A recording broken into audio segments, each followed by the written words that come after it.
Ya, jadi sebenarnya saya iseng ya, lagi iseng pengen ngoding.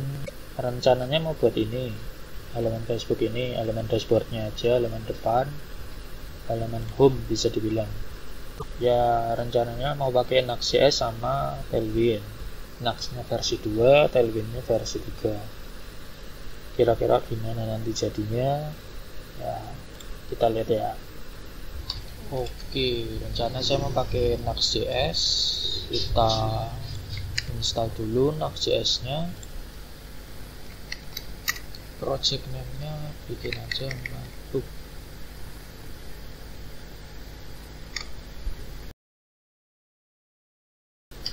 Ya, jadi ini saya memang pakainya Yarn ya teman-teman. Ini bisa dicek di dokumentasinya Nuxt.js aja.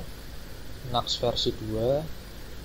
Nah, saya tuh sengaja nggak pakai npm atau npx karena pernah terjadi error, nggak tahu kenapa.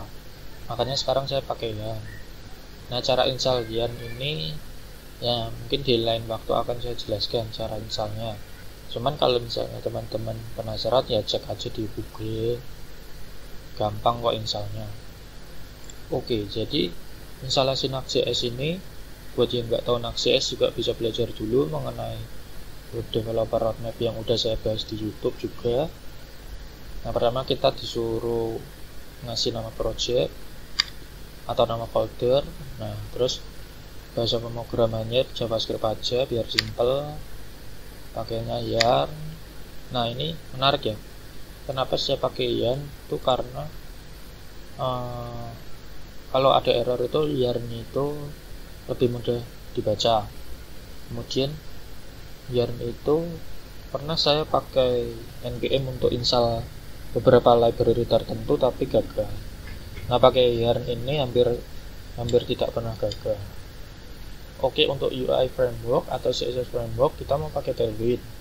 Tapi kalau kita pilih di sini Tailwind, nanti yang diinstal itu Tailwind 2. Nah, kan saya pengennya Tailwind 3, makanya kita pilih non dulu. Kita installnya terakhir aja. Nah, ini biasanya Axios. Saya nggak pakai PWA ataupun ini, pakai Axios. Kemudian ini biasanya dua ini aja yang saya pilih. Oh ya, ESLint itu untuk ngasih tahu error di codingan kita, Prettier untuk ngerapiin otomatis. Nah, testing framework ini nggak usah dulu ya, non aja. Ini testing framework itu apa? Nah, itu tuh sebenarnya udah pernah saya bahas ya. Cek aja di video-video YouTube saya yang lain. Tapi ini saya belum terlalu menguasai, jadinya non. Kalau rendering mode-nya ini saya bikin karena ini halamannya halaman depan ya. Kita mau ada SEO-nya juga, ada SEO yang bagus. Makanya kita perlu pilih yang ini. Kalau ini nggak perlu ada SEO sih kayaknya. Nah, tapi kita pengennya yang ini aja untuk jaga-jaga. Tapi kalau mau diganti pun juga bisa sih, nanti di tengah jalan. Untuk saat ini dulu.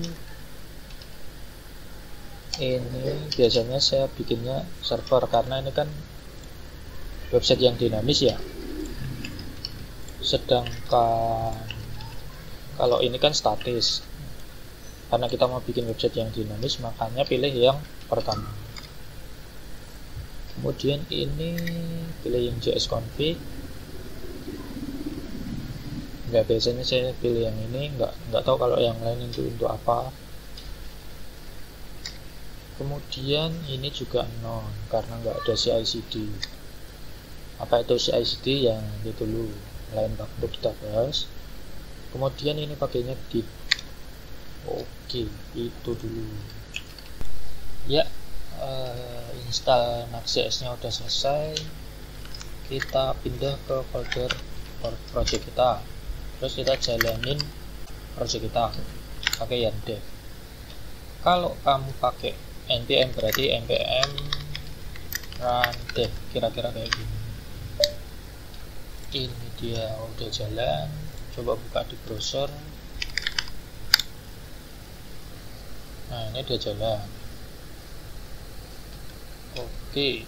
Kita buka VS Code kita, terus open folder. Tadi di desktop YT mabuk.